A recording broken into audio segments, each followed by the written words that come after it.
Okay so good afternoon class. मेरी आवाज आ रही है सभी को?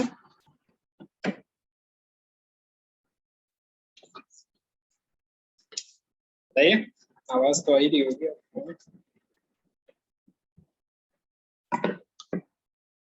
बोल तो सकते हैं आप, चुप बैठे हो। और आज काफी कम बच्चे हैं, क्या बात है भी?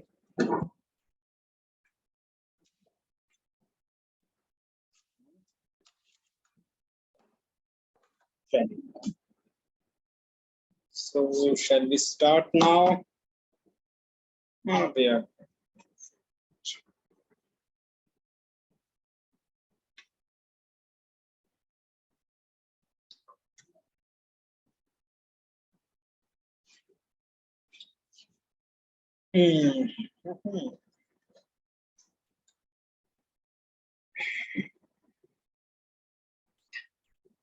सो आई होप अभी तक हमने काफी कुछ तो पढ़ लिया है। ठीक है, लास्ट क्लास में हम यूनिट 6 के बारे में जान रहे थे, लाइव प्रोसेस। आज थोड़ा सा हम यूनिट 7 को देखेंगे और उसके बाद आगे चलेंगे। ठीक है, so now I am sharing.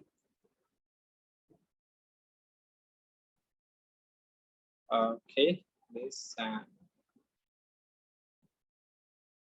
सो आज की जो बेसिक क्लास है, बेसिकली मेरी आवाज आप लोगों को क्लियर आ रही है? अगर नहीं आती है तो आप लोग मुझे बताइएगा बीच में।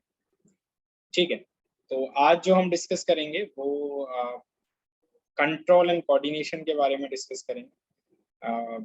ये यूनिट 7 है आपकी। So now the control and coordination basically होता क्या है, आप इसको ऐसे भी कह सकते हैं कि क्यों हम इसका यूज करते हैं, पर्पस क्या है।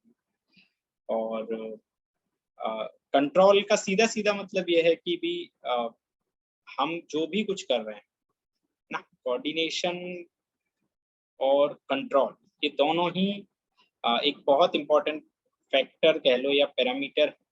हम जो भी कुछ मैनेज कर रहे हैं या मॉनिटर कर रहे हैं या हमें कुछ भी करना हो रहा है, वो हम बेसिकली इसी कंट्रोल एंड कोऑर्डिनेशन मतलब इसी वजह से कर पा रहे हैं, क्योंकि हमारी बॉडी में हमारा माइंड है, ब्रेन है, जो सब कुछ कंट्रोल करता है, और आपस में हमारे जितने सारे पार्ट हैं वो एक कोऑर्डिनेटेड मैनर में काम करते हैं। ठीक है, देखिए हम एक चीज बात करते हैं, जब हम ह्यूमन बॉडी की बात करें या किसी भी चीज की बात करें, तो वो बेसिकली एक सिस्टम के रूप में काम करता है, एक सिस्टम है। और सिस्टम का मतलब क्या है? सिस्टम का मतलब है कि it is a combination of various सब सिस्टम्स। मतलब सिस्टम के अंदर हमारे पास बहुत तरीके के सब सिस्टम होते हैं, है ना। और वो सब सिस्टम जब आपस में कोऑर्डिनेट करते हुए काम करते हैं, तब वो एक गोल को, कॉमन गोल को अचीव कर पाते हैं। ठीक है, तो इसी को सिस्टम कहते हैं। इसी तरह हमारी बॉडी जो है, या ह्यूमन बॉडी या कोई भी प्रोडक्ट, प्लांट्स के केस में भी अगर हम बात करें, तो ये सब एक सिस्टम है। इस सिस्टम में वेरियस सब सिस्टम्स हैं, जैसे हमारा हाथ है, पैर है, आंख है, नाक है, तो वो सब एक प्रॉपर कोऑर्डिनेशन में काम करते हैं। कंट्रोल उनको ब्रेन करता है, और तभी हम ये काम कर पा रहे हैं। लेट्स से मैं अभी आपको पढ़ा रहा हूँ, ठीक है, तो अभी आप देख पा रहे होंगे कि मैं आपको पढ़ा रहा हूँ। ठीक है, तो मेरा एक तो काम है कि मैं आपको देख भी रहा हूँ, पहला तो एक तो ये हो रहा है कि मैं आपको देख रहा हूँ। दूसरा मैं क्या कर रहा हूँ, मैं यहाँ लिख भी रहा हूँ इसके ऊपर। ठीक है, तो मैं सामने देखते हुए इस पर लिख भी रहा हूँ, तो ये जो लिखा जा रहा है वो भी मुझे दिखाई दे रहा है ना। ऑन द सेम टाइम मैं आपको एक्सप्लेन भी कर रहा हूँ, पढ़ा भी रहा हूँ, बता भी रहा हूँ। तो ये सब पूरा का पूरा जो है बेसिकली क्या है, एक कोऑर्डिनेशन। ठीक है, ये बेसिक पूरा का पूरा क्या है, एक कोऑर्डिनेशन है। क्योंकि अगर ये ना हो तो कोऑर्डिनेशन नहीं होगा। बच्चों को बोला करो टाइमली ज्वाइन किया करें।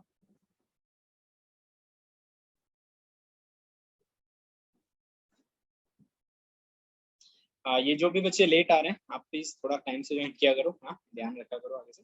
तो जैसे यहाँ इन्होंने एक एग्जांपल दिया है कि हमारी जैसे there are multiple responses which change in the environment, है ना। जैसे सनशाइन में प्लांट्स का बढ़ना, ठीक है।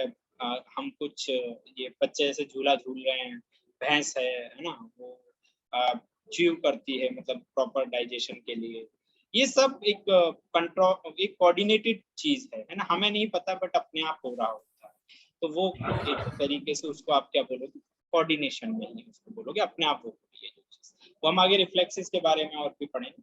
तो पहला तो एक चीज आपको बस ये जाननी है कि जैसे कोई भी सिस्टम है, उस सिस्टम को चलाने के लिए उसके सभी सिस्टम्स एक मिलकर के काम करते हैं, एक गोल अचीव करते हैं, तो वो एक प्रॉपर सिस्टम की तरह वर्क करता है। इसी तरह हमारी बॉडी या हम जो भी कुछ यहाँ आजकल देख रहे हैं वो सब एक कोऑर्डिनेटेड मैनर में काम करते हैं, और उनको ब्रेन या जो भी मतलब जैसे हर एक का अपना अपना पार्ट है ना जो कंट्रोल करता है, तो वो उसको कंट्रोल करता है। कई बार कोई चीजें हैं जो हमें नहीं पता होती, बट हमारा ब्रेन उनको कराता रहता है। आप सो रहे होते हैं तो आप सपने भी देख रहे हैं, सांस भी ले रहे हैं, तो आपकी बॉडी उस टाइम भी फंक्शन कर रही होती है ना।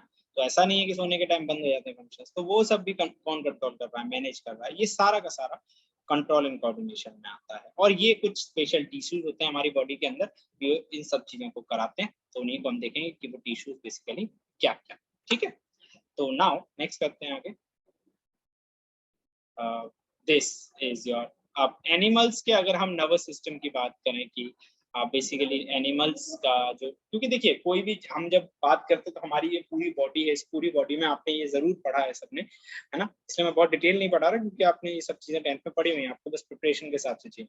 तो आपने इतने सारे आपकी बॉडी में सेल्स पढ़े थे, आपने टिश्यूज पढ़े थे, और ये पूरी बॉडी उन्हीं से मिलकर बनी हुई है ना, और वो पूरा का पूरा सिस्टम हमारा मिलकर के काम करता है, और तब हम ये सारी चीजें चला पाते हैं या कर पाते हैं। ठीक है, तो जैसे मैंने कहा कि यहाँ पे हियरिंग है, आप कुछ सुनना चाह रहे हैं, स्मेल है, टच है, विजन है, टेस्ट है, तो ये बेसिकली ये सारी चीजें हैं।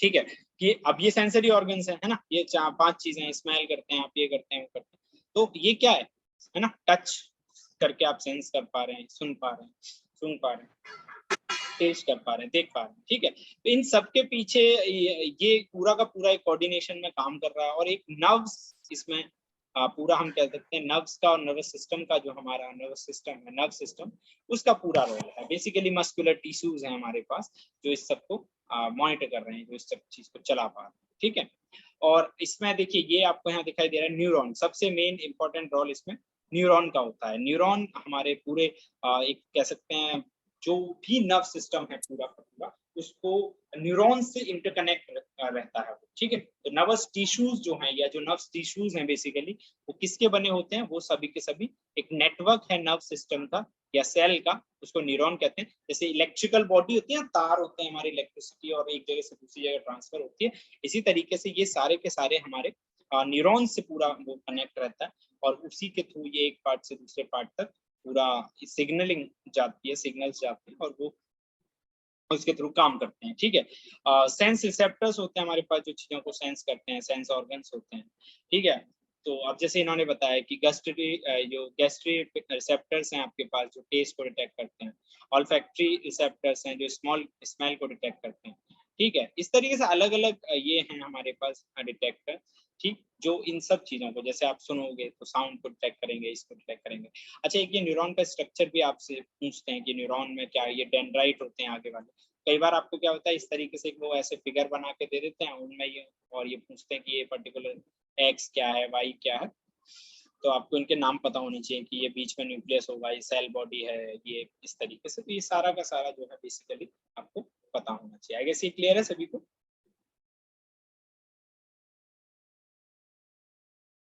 बताइए, बोलते चलिए फास्ट फास्ट। ठीक है, इसके बाद यस अगर सर। हम, हाँ गुड, थैंक यू। नेक्स्ट अगर हम बात करें कि किस तरीके से ये नर्व इम्पल्स ट्रांसफर होते हैं, किस तरीके से पूरा का पूरा काम चलता है, तो देखिए ये आपने देखा ये न्यूरॉन है, और न्यूरॉन इस तरीके से कनेक्ट रहते हैं एक दूसरे के साथ। ठीक है, न्यूरॉन्स यहाँ पे कनेक्टेड है, और ये हमको दिखाई भी दे रहा है ना, ये न्यूरॉन सभी कनेक्टेड है यहाँ पूरा। तो इसमें क्या होता है कि सबसे पहले जो भी रिसेप्टर्स होते हैं ना, उनसे इंफॉर्मेशन किनके पास आती है, डेंड्रिक टिप्स, जो डेंड्राइट्स होते हैं, ये जो ऊपर वाले डेंड्रिट टिप्स हैं, ये डेंड्राइट्स हैं, इनके पास इंफॉर्मेशन सबसे आती है टिप के ऊपर। ये उसको लेते हैं और एक केमिकल सेट केमिकल रिएक्शन, एक केमिकल रिएक्शन इसके अंदर होती है न्यूरॉन के अंदर, और उससे एक इलेक्ट्रिकल इंपल्स, एक इलेक्ट्रिकल सिग्नल जनरेट होता है।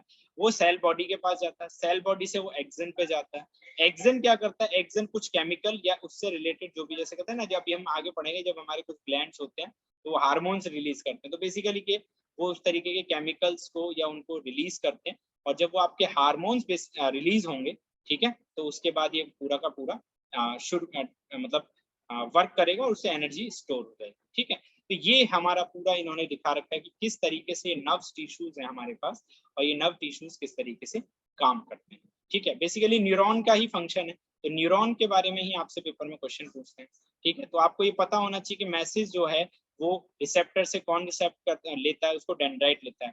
डेंड्राइट के बाद जो इलेक्ट्रिकल इम्पल्स है वो बॉडी के अंदर बनती है, सेल बॉडी, फिर सेल बॉडी एक्सन को भेजती है, एक्सन से केमिकल रिएक्शंस पे चेंज होते हैं और वो आगे इम्पल्स ट्रांसफर हो जाती है एक डेंड्राइट से दूसरे डेंड्राइट पे, क्योंकि इसके डेंड्राइट इसके साथ कनेक्ट है, तो यहाँ से यहाँ पे ट्रांसफर कर देगा इन्फॉर्मेशन को, जो भी इन्फॉर्मेशन यहाँ से इसने ली। तो इस तरीके से बहुत तेजी से ये इलेक्ट्रिकल सिग्नल हमारी बॉडी में दौड़ते हैं, ठीक है। जैसे अगर हम इस जो लास्ट पीपीटी थी उस पीपीटी में अगर देखते हैं, जैसे ये पीछे थी, सॉरी एक सेकेंड बैक जा रहा हूँ, आगे बढ़ रहा है यार, एक सेकेंड। क्या जैसे अगर हम इस पीपीटी की बात करें, जो पीपीटी हमने पहले देखी ये वाली, ठीक है, इस पीपीटी के अकॉर्डिंग अगर आप देखोगे तो इसमें देखिएगा, अभी दिखाई दे रहा है ना सबको, तो ये पूरी बॉडी में देखो ये नर्व्स का पूरा फैला हुआ है इस तरीके से। तो अगर आपने यहाँ टिप पे भी अगर कुछ किया ना तो वो एकदम से वहां पे जाके रिसीव हो जाता है, पहुंच जाता है, ठीक है ना। तो ये पॉइंट है हमारे पास, तो इनको आपको थोड़ा सा पता होना चाहिए कि किस तरीके से सिग्नलिंग हो रही है बेसिकली, ठीक है। यहाँ पे नेक्स्ट न्यूरॉन है, न्यूरॉन के थ्रू ये सारा का सारा मॉडल हो रहा है, ठीक है। आगे चलिए नाउ, ये तो हमने देखा कि नर्व इम्पल्स में किस तरीके से ट्रांसफर होता है इंफॉर्मेशन, और उसमें मेन रोल जो है हमारे पास हमें पता है जो है वो किसका है, तो जो मेन रोल है वो हमारा न्यूरॉन था उसी का, ठीक है। अब रिफ्लेक्स एक्शन आता है, ये बहुत इंपॉर्टेंट टर्म है, काफी बार पूछी जाती है रिफ्लेक्स एक्शन, और ये आप लोगों ने कई बार पढ़ा भी होगा। रिफ्लेक्स एक्शन बेसिकली क्या है कि जो एक्शन बहुत जल्दी होता है, जल्दी का मतलब तुरंत, आपको नहीं पता है एकदम, तो वो स्टिमुलस रिफ्लेक्शन बोलते हैं हम उसको। स्टिमुलस मतलब तुरंत से हो जाना, या स्टिमुलाई के थ्रू वो रिएक्शन होता है। तो इसका मतलब क्या है कि कई बार क्या होता है, स्टिमुलाई का मतलब होता है कि इसको ऐसे भी समझते हैं कि ये अनकॉन्शियसनेस एक्शन है ना, सडन एक्शन या अनकॉन्शियसनेस।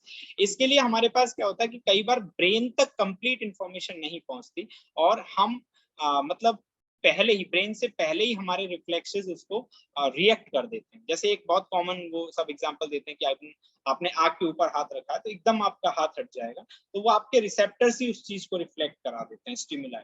तो स्टिमुलाई ऑपरेशन का मतलब जो ब्रेन तक एग्जैक्ट नहीं पहुंचती है ना, इसमें हमें इमीडिएट, इसमें हमें थिंकिंग की जरूरत नहीं होती, ब्रेन से नहीं काम होता, ये जो हमारी बॉडी के रिसेप्टर्स हैं, ठीक है। तो इसमें एक्शन किसका है, ये जो न्यूरॉन्स है जो है ना, जो नर्व सिस्टम है उसका स्टिमुलस होता है, स्टिमुलाई बोलते हैं उसको, और वही वो एकदम से रिएक्शन करा देता है। ब्लिंकिंग ऑफ आईज, जैसे आपके ऊपर एकदम तेज लाइट पड़ेगी, आंखें आपकी बंद हो जाती है, ठीक है। तो इसमें कोई थिंकिंग विंकिंग जैसा काम नहीं है ना, इमीडिएट, इसमें इमीडिएट रिस्पॉन्स चाहिए होता है, इसमें सोचा नहीं जाता। तो वो इस तरीके के एक्शंस को रिफ्लेक्स एक्शन कहते हैं, जिसमें कुछ भी थिंकिंग। अंशिका आप कुछ कह रहे हैं? अंशिका माइक ऑफ कीजिए आप, ठीक है।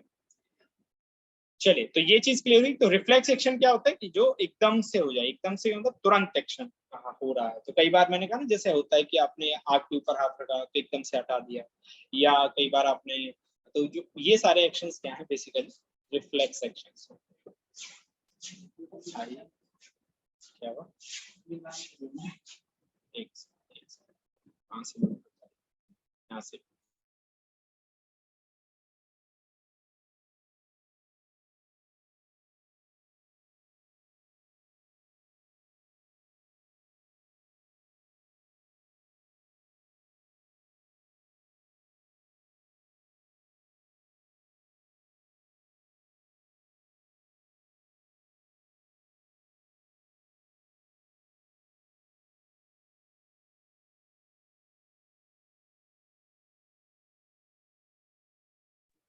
चलिए ठीक है। सो ये एक पॉइंट है, ये काफी बार आपसे पूछा जाए ना। नेक्स्ट आगे चलते हैं अगर, तो क्या हो सकता है, ठीक है। अब ये रिफ्लेक्स एक्शन, इसी को इन्होंने और थोड़ा सा यहाँ पे एक्सप्लेन कर दिया। देखिए बेसिकली क्या है, in brain thinking tissue sits in the forward end of the skull. तो ये कह रहे हैं ब्रेन में क्या होता है, जो थिंकिंग टिश्यूज है, ठीक है, वो सब स्कल में सबसे आगे होते हैं। तो जैसे ही सिग्नल में रिसीव मिलता है, ठीक है। तो इसमें सोचने से पहले रिस्पॉन्ड हो जाता है, वो पहले ही उसको इंस्ट्रक्ट कर देते हैं। तो इसको हम ऐसे भी कह सकते हैं कैश मेमोरी की तरह ना, हम कुछ एक्शंस को पहले ही सेव करके रखते हैं, हम सेव रखते हैं। और सेव का मतलब क्या है कि जैसे हमें पता चले कि इस पे ये एक्शन लेना, तुरंत वो एक्शन ले लिया जाएगा। जैसे कई बार होता है कि हमने इसको ऐसे भी समझते हैं कि पहले एक बार होता है कि आपने कभी आग से आप जले नहीं, तो आप उस पर हाथ रखोगे तो जलोगे, पर एकदम से आपको लगेगा तो वो जल जाएगा। ठीक, ये रिकॉर्ड होगा, सो ये काम पे प्रैक्टिस क्योंकि यूट्यूब पे जाएगा। सो ठीक है, तो ये यहाँ पे सारा लिखा हुआ है। तो इस तरीके से आप इसके एग्जांपल्स को देख सकते हैं। ये पीपीटीज हम बाद में शेयर भी कर देंगे आपके साथ, ताकि आप इसको पढ़ भी सकें। ठीक है ना, अब ये वही समझा रखा है रिफ्लेक्स एक्शन में होता क्या है। तो ये देखिए यहाँ पे जैसे ही आपका ये हाथ पे लगा, तो ये यहाँ से गया है ना, सेंसरी न्यूरॉन्स के थ्रू होते होते होते होते तो यहाँ तक पहुंचा। ठीक है, तो सीएनएस जो होता है हमारा सेंट्रल नर्वस सिस्टम, उसका एक पार्ट है स्पाइनल कोड, जो मैसेज पहुंचा रहा होता है। तो वो वहीं से रिफ्लेक्स आर्क दे देता है कि भैया इस एक्शन को परफॉर्म कर दो।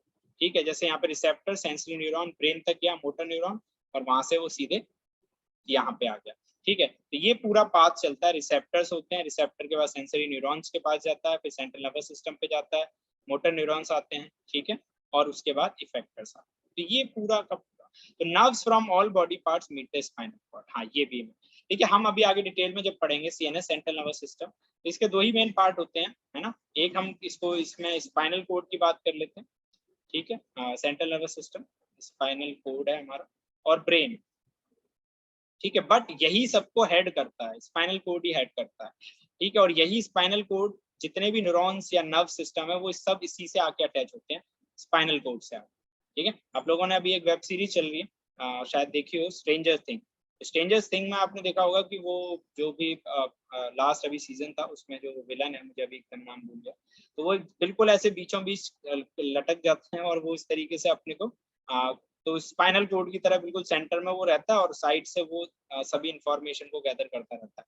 तो ऐसे ही स्पाइनल कोड है, बिल्कुल बीचों बीच रहेगी। ठीक है, सभी नर्व सिस्टम इधर उधर उसने फैला रखे हैं, और ब्रेन तक मैसेजिंग का काम और वो सब वो स्पाइनल कोड के थ्रू जा रहा है।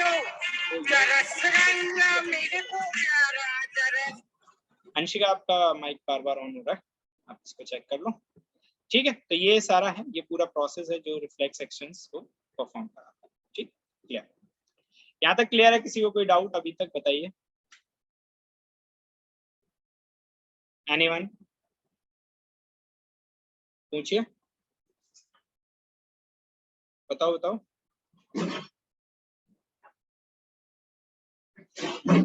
कोई डाउट नहीं, यस नो कुछ तो बोल दो। चल, नाउ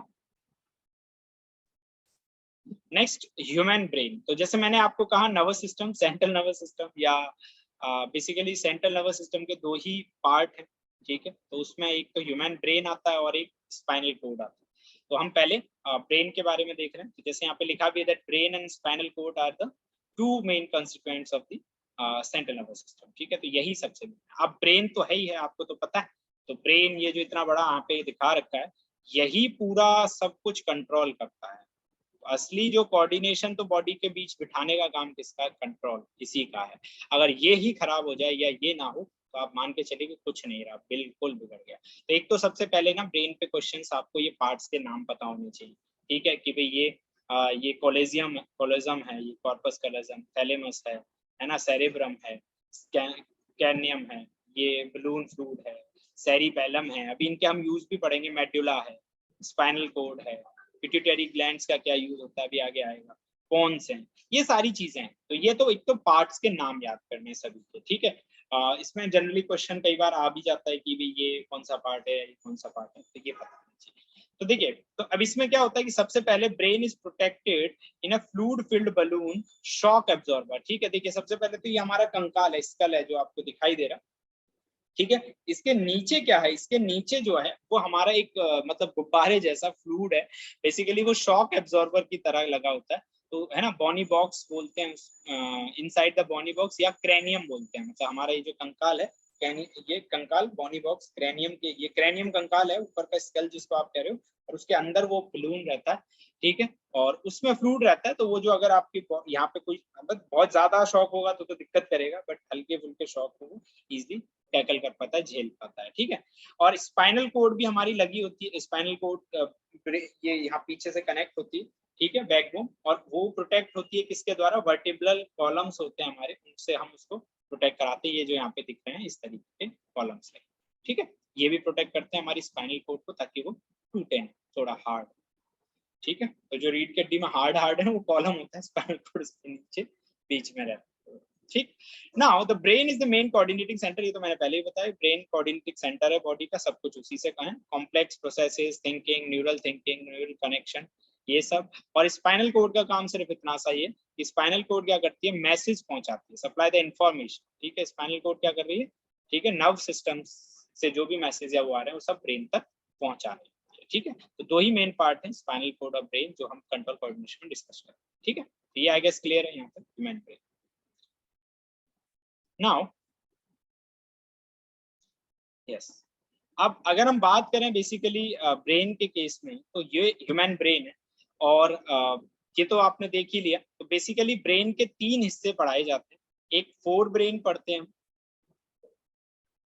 ठीक है, ब्रेन का एक हिस्सा क्या, फोर ब्रेन, एक हिस्सा है आपका मिड ब्रेन, और एक हिस्सा है हिंड ब्रेन, ठीक है। अब देखिए फोर ब्रेन में ये हिस्से आ रहे हैं, that is cerebellum, cerebrum, thalamus, hypothalamus, in brain में पॉन्स, मेडुला और सेरिबेलम, स्पाइनल कोड अलग और मिड ब्रेन का, ठीक है। देखिए है क्या, ये तो मैंने आपको देख ही दिया कि that brain sends the message to muscles to control the voluntary action, जो हमारे वॉलंटरी एक्शंस हैं, है ना, उनको करने के लिए, जैसे writing, talking, moving, clapping etcetera, जो भी मैं कर रहा हूँ, अभी भी मैं सब वॉलंटरी एक्शन ही कर रहा हूँ, इन सबको कंट्रोल करने के लिए हमारे पास ये ब्रेन यूज किया जाता है, ठीक है। इसमें ये सेंट्रल कॉर्टेक्स है यहाँ पे, ठीक है, बीच में, और ये इस पॉइंट पे यहाँ जो होता है, और इसके बाद ये पूरा फोर ब्रेन, हिंड ब्रेन इस तरीके से रहता है, ठीक है। अब आप ये मिड ब्रेन, छोटा ब्रेन जिसको कहते हैं मगज, वो यही है। तो बेसिकली तीन है, फोर ब्रेन हो गया, मिड ब्रेन हो गया, हिंड ब्रेन हो गया, ठीक है। इन्हीं तीन रीजन के बारे में अभी हम डिस्कस करेंगे। अब क्या होता है, ये जो हमारा सीएनएस है, जिसको हम सेंट्रल नर्वस सिस्टम कहते हैं, ये दो सिस्टम्स में कम्युनिकेट करता है, PNS, peripheral nervous system, and spinal nerves. और कैर्नियल नर्व्स तो हमारे जो इस ब्रेन के अंदर की जो नसें हैं उनको ही क्रैनियल नर्व्स बोलते हैं। स्पाइनल नर्व्स जो स्पाइनल कोड से कनेक्ट है, सारी की सारी वो नर्व्स। और पीएनएस, पेरिफेरल, मतलब सब कुछ जो पूरा सिस्टम है, हाथ पैर और ये सब जो चल रहा है वो सब पेरिफेरल, ठीक है। या आप कोई गाड़ी चला रहे हैं, मैं भी लिख रहा हूँ, ये सब पेरिफेरल नर्वस सिस्टम इसको कंट्रोल कर रहा है, ठीक है। तो ये पूरा ह्यूमन ब्रेन, ठीक। इसमें अभी इनके पार्ट्स के बारे में हमें देखना, ताकि यहाँ तक क्लियर होगा सभी को। चलते हैं,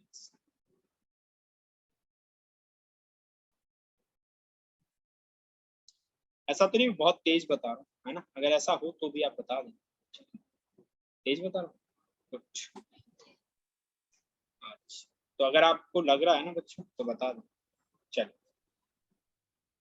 अब देखिए ह्यूमन ब्रेन में हम अभी सबके पार्ट्स के बारे में पढ़ रहे हैं। तो बेसिकली सबसे पहले फोर ब्रेन की अगर मैं बात करूं, तो फोर ब्रेन के अंदर ये मेन थिंकिंग पार्ट है।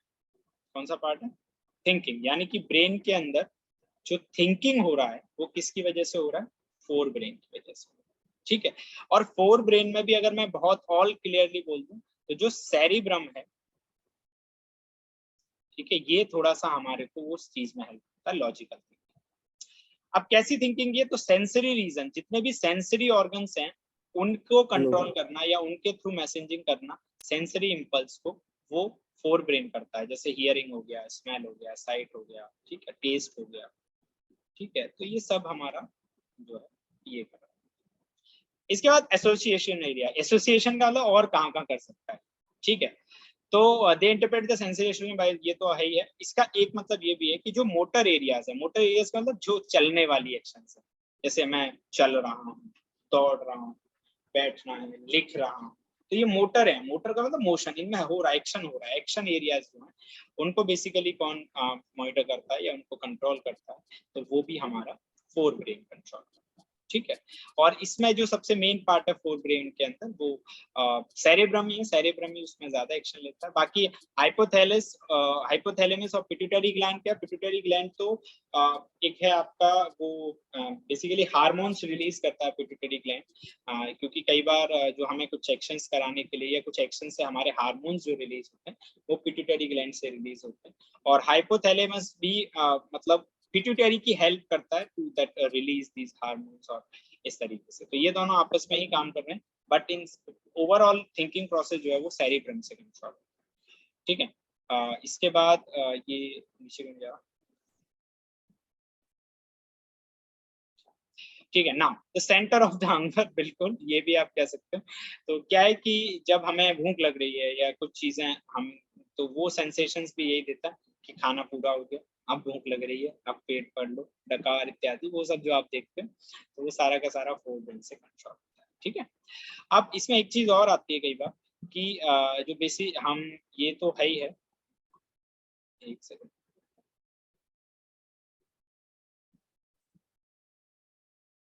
हाँ ये सेंटर फॉर हंगर तो हमने देख लिया, ठीक है। नाउ अब अगर आपसे ये कहते हैं कि हम ये एक्शंस हैं और किस तरीके से ये सारे एक्शंस हो रहे होते हैं, ठीक है।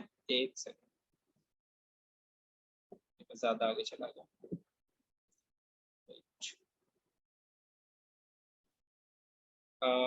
यस, तो ये हमने देख लिया फोर ब्रेन के एक्शन, ठीक है, यहाँ तक हो गया। अच्छा ये मीटिंग 10 मिनट में ओवर होगी तो आप दोबारा ज्वाइन करना, ठीक। नाउ नेक्स्ट अगर हम आगे चलें तो ये मिड ब्रेन और हिंड ब्रेन के एक्शंस, मिड ब्रेन और हिंड ब्रेन बेसिकली क्या क्या काम कर रहा है। तो हमारी बॉडी के जितने भी इनवॉलेंट्री एक्शन है, इनवॉलेंट्री का मतलब जहां मोटर कंट्रोल कम है, जहां मोटर एक्शंस नहीं है ज्यादा, वो एक्शंस जो सिंपल रिफ्लेक्स एक्शंस हैं या थॉट आउट एक्शंस है जो हम सोच के करते हैं, समझ रहे हैं, वो सब ये करते हैं। We do not have thinking control on them, उन पे हमें थिंकिंग कंट्रोल की जरूरत नहीं होती ज्यादा। जैसे सेलिवेशन है ना, हमको सलाइवा आ रहा है, हार्ट बीट है, हमारा दिल है चल रहा है, तो उसमें वो एक्शन अपने आप होंगे, उनको हमें सोच के करने की जरूरत नहीं है। हमारा मन नहीं है अभी, हमारा नहीं है कि अब मुंह में हमारे सलाइवा आना बंद हो जाए या मुंह में हम या हमारा दिल धड़कना बंद हो जाए, सोना बंद हो जाए, वो चीज जिन पे हमारा कंट्रोल नहीं है, जो इनवॉलेंट्री एक्शन है, जो हम जिनको हम नहीं कंट्रोल कर सकते, पूरी बॉडी में जो चल रहा है वो चलेगा, हार्ट पंप कर रहा है करेगा, उसमें ब्लड आना है, वो सब वाले जो एक्शन है वो मिड ब्रेन और हिड ब्रेन कंट्रोल करते हैं बेसिकली, ठीक है। और इसमें भी जो कॉमन पार्ट है दैट इज सेरिबेलम, मोस्टली जो कंट्रोलेशन है वो सेरिबेलम से होता है, इनवॉलेंट्री एक्शंस। अच्छा इसमें मेडुला है जो हमारे बॉडी के ज्यादा हिंड ब्रेन के एक्शंस को कंट्रोल कर रहा है, उसमें पीपी है ना, सेलिवेशन है, वॉमिटिंग है, इट्सेट्रा, और भी सारे जो है खाना वो सब। और सेरिबेलम है, सेरिबेलम कुछ इस तरीके के कंट्रोल करता है जो वॉलंटरी एक्शन है, जैसे वॉकिंग हो गया जिसमें थिंकिंग भी हो रहा है और बाकी काम भी सारे हो रहे हैं, राइडिंग ए बाइसिकल, पिकिंग अप ए पेंसिल, पोस्चर, गेस्चर, बैलेंस, इस तरीके में सेरिबेलम कंट्रोल, ठीक है। तो ये थोड़े से डिफरेंस एक्शंस पता होने चाहिए, और पार्ट्स के नाम तो ये आपसे पूछे जाएंगे, तो बस आपको इनको टिक करना कि किस किस तरीके के एक्शंस को कौन कंट्रोल करता है, इनवॉलेंट्री में कौन है और वॉलेंट्री एक्शंस में कौन है, ठीक है। क्लियर है ये सभी को, बताइए।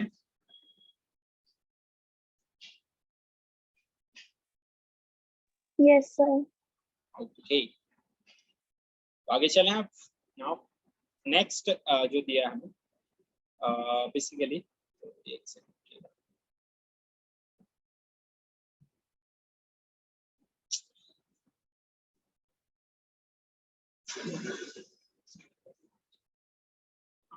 ठीक।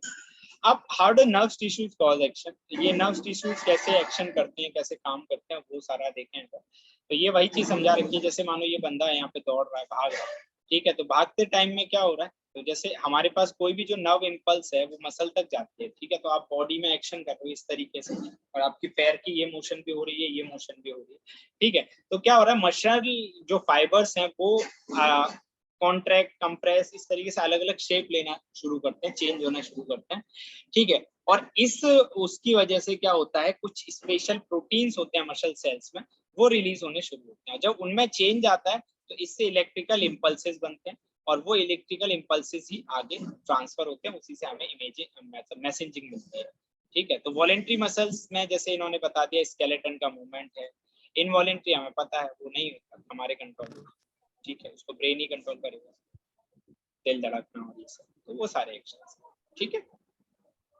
नाउ ये कुछ कह रहा है क्या? यस,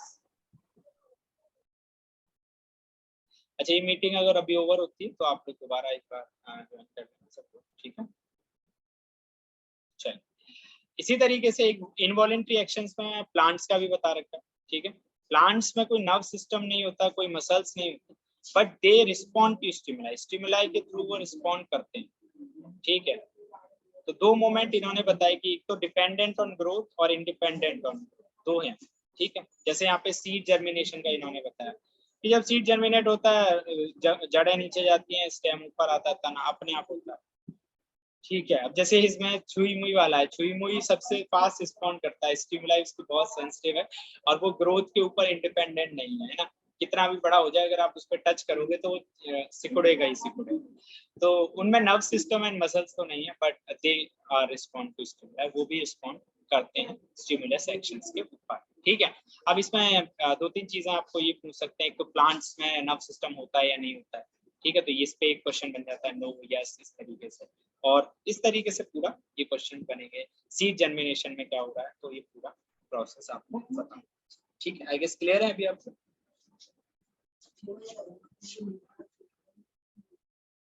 ठीक है। अब ये यहाँ पे और दिखा रखा है कि सेंसिटिव प्लांट में जब आप इसको टच करते हो तो इतना डिटेल में जाने की जरूरत नहीं है इसमें, ठीक है। इसके बाद ये दिखा रखा है हमारे पास कि कुछ टॉपिक मूवमेंट्स होते हैं हमारे प्लांट्स के अंदर, ये आपसे पूछे जा सकते हैं, इनको पढ़ लेते हैं। सो दैट इज फोटोट्रॉपिज्म, जैसे मैंने कहा, जियोट्रॉपिज्म, हाइड्रोट्रॉपिज्म और कैमोट्रॉपिज्म, ठीक है। फोटोट्रॉपिज्म का मतलब क्या हो गया, सीधे फोटो माने लाइट, कि लाइट का यूज करना, है ना।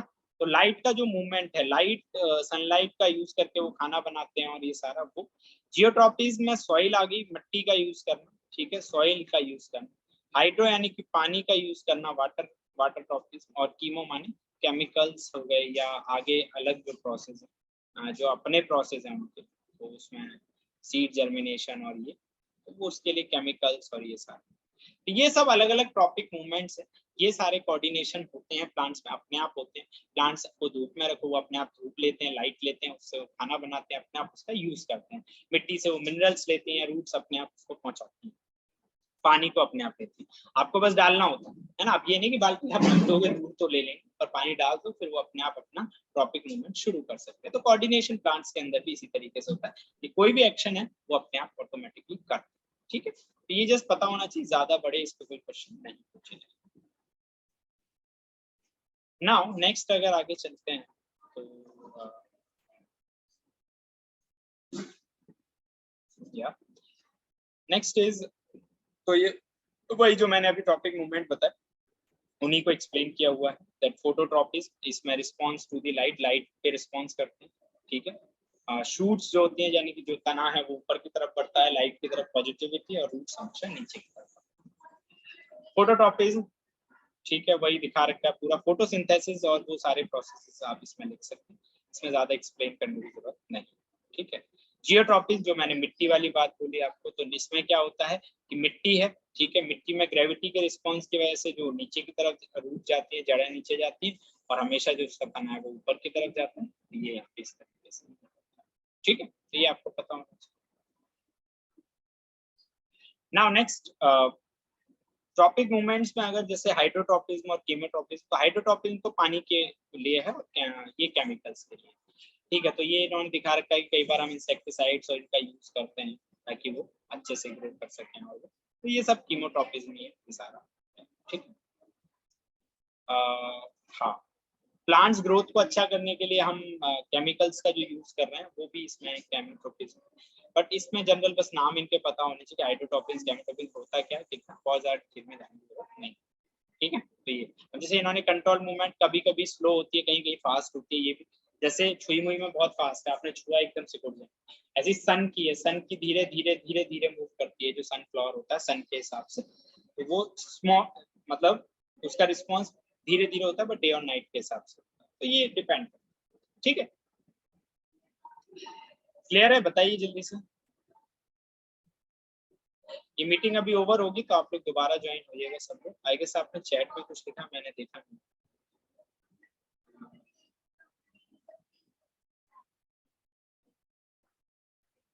ठीक है, जय क्या कह रहे हो आप?